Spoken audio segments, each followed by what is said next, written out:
Welcome back, friends. Today I'm going to discuss one more important interview scenario. Let me share my screen.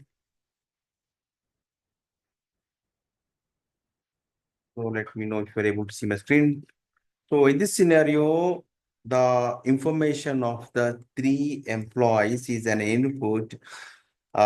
This information contains the first name, last name, email ID, and role information of the employees. But in the input, all the first names are in the first name array, on last name and last name array, email and email ID array, and role and role array.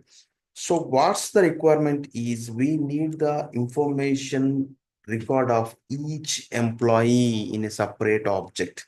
So for that, we need to extract the first name, last name, email ID, and role from the input, and we need to create it as a separate JSON record. So for that, let me write the script for that.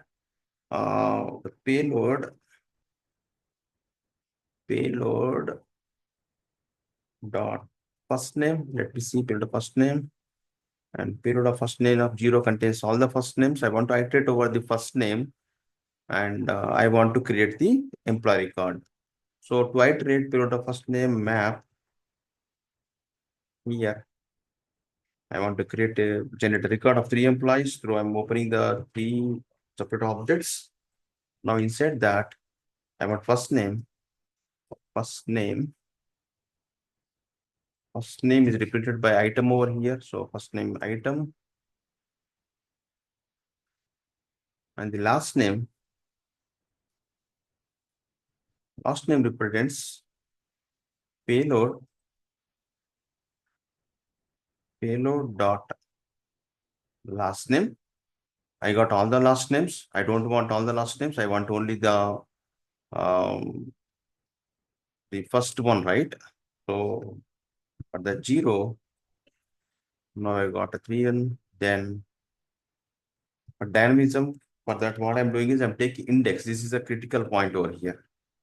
I'm taking the index. So I got first name and last name. 2 more items I need to get.